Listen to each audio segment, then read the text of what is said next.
Have you ever just looked at some of the smartest, most successful people out there and wondered, how do they do it? How do they slice through these incredibly complex problems like it's nothing, while the rest of us are just spinning our wheels?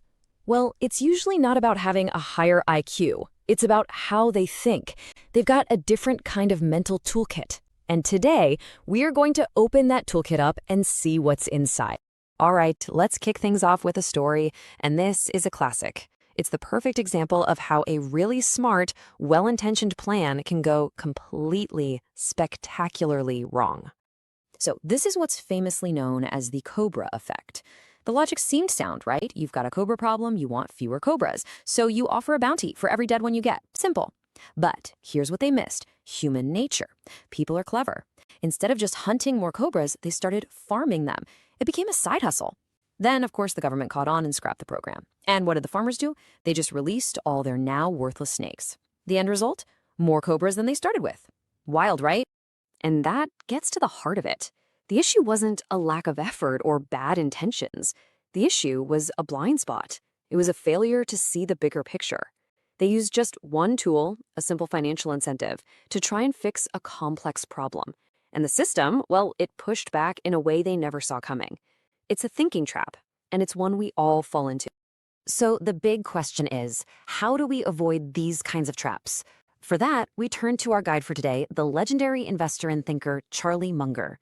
Munger spent his entire life developing what he called worldly wisdom, and at the very core of it is his solution to this exact kind of narrow, one-dimensional thinking.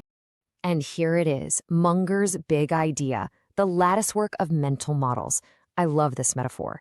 It's not a list, it's not a toolbox where you just pull out a hammer or a screwdriver. A latticework is a crisscrossing structure where everything connects. The idea is you hang all your knowledge and all your experiences on this framework, and suddenly you start to see how everything relates, creating this incredibly rich, multidimensional view of the world. So what is a mental model? Simply put, it's a big idea from a major field of study. It's like a lens you can pop on to see the world from a completely different angle. The trick isn't to find the one perfect, magical model. The secret is to collect a whole bunch of them. Munger was adamant about this. You have to pull your models from all over the place. Why? Because if you only know one big model, say from economics, you'll try to solve every problem with it. In his famous words, "To a man with only a hammer, every problem looks like a nail." You end up twisting reality to fit your one favorite idea. But when you have a full latticework, you can see the problem for what it is, a complex dance between psychology, economics, biology, and all the rest. Okay, I know this can all sound a little abstract, a little heady, so let's make it super concrete. Let's look at a few of Munger's absolute favorite, most powerful mental models that you can literally start using today. This was one of Munger's mantras, and he borrowed it from a brilliant 19th century mathematician. The core idea is that some of the hardest problems in life become ridiculously simple when you just turn them upside down. This slide just lays it out perfectly. Most of us, we ask, how do I succeed? How do I make this project a huge win? Inversion flips the script. You ask, what would absolutely guarantee this project fails? What are all the stupid things we could do to torpedo this thing? By clearly identifying all the ways you could fail, all you have to do is not do them. It's about avoiding the potholes instead of just staring at the destination. It's an incredibly powerful shift in perspective. And here's a super practical way to apply it. Let's say you're trying to give a killer presentation. First, you frame it. I want to deliver a confident, persuasive talk. Easy. Then you list the worst case scenarios. Okay, my slides could die. I could totally blank on my main points. I could run out of time. Next, you isolate the risks you can actually prevent. You can't stop a citywide power outage, but you can control what's on your laptop. Finally, you create a plan. I'll have a PDF backup on a USB drive. I'll practice my intro until it's second nature. See? You're basically engineering your own success by systematically avoiding failure. Munger's next model is all about one simple, powerful word: why. He absolutely loved this rule from the Braun Company. Just think about that. You could get fired for telling someone what to do without explaining why they needed to do it. That little word transforms a blind command into a shared mission. It gives people the context they need to think for themselves, to catch mistakes, to innovate. It engages their entire brain, not just their hands. All right, this next one is all about intellectual honesty. It's about drawing a little circle around the things you truly, deeply understand, and then having the humility to know where that circle ends. Warren Buffett and Charlie Munger are legends, partly because they were ruthless about this. They only invested in businesses they could fully grasp. They knew their circle, and they almost never stepped out of it. And Munger had this fantastic analogy for what happens when you ignore your circle. He talked about a bee that finds nectar straight up from the hive, something its brain isn't wired to communicate. So it comes back and just does this bizarre, incoherent dance, confusing the heck out of all the other bees. A lot of people are like that bee. They'll confidently talk your ear off about something they have zero real knowledge of. Knowing your circle of competence means knowing when the smartest thing you can say is simply, I don't know. So we have all these powerful individual models, but this is where the real magic happens. This is where Munger's idea of worldly wisdom really comes to life. What happens when these different models, these different forces, all start pointing in the same direction at the same time? Well, you get what Munger called a Lollapalooza. Munger's go-to example was Coca-Cola. It's a masterclass. The first ingredient is simple psychology, operant conditioning. You do something, you get a reward, you're more likely to do it again. With Coke, the behavior is taking a sip, and the reward is immediate. That great taste, that little kick of sugar and caffeine. Your brain makes that connection instantly. Drink Coke, feel good.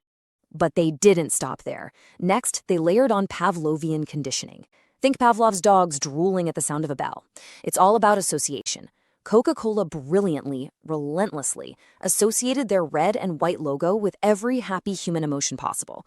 Christmas, summer vacation, friends laughing, celebrations.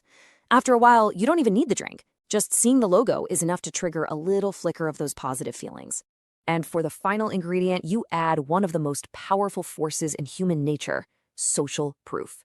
We are herd animals. We see other people doing something, and our instinct is to think, hey, that must be the right thing to do. When you see a product everywhere being enjoyed by everyone, you just naturally assume it's good. Now, when you take these three psychological powerhouses, a direct reward, a powerful emotional association, and massive social proof, and you get them all firing at once, you don't just get a little bump in sales. You get something explosive, something nonlinear. You get a Lollapalooza. And here's the absolute key takeaway. In a Lollapalooza, 1 + 1 + 1 doesn't equal 3. It equals like 100.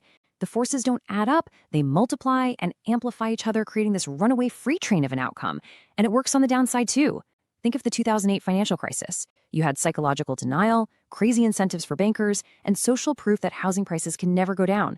All these forces converged and created a negative Lollapalooza, a perfect storm that almost broke the world economy.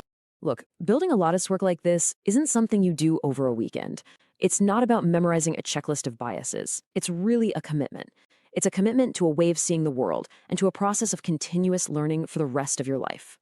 And honestly, this might be the biggest secret of all. You have to like it. You have to actually enjoy the process of learning. You have to be deeply curious about how things really work. Read stuff that's way outside your comfort zone and get a kick out of connecting these big ideas from totally different fields. That curiosity, that's the engine that's going to build your lattice work. So the challenge here isn't to wake up tomorrow as Charlie Munger. The real challenge is just to start. To pick one of these ideas we talked about, maybe inversion, maybe circle of competence, and just start playing with it, start applying it.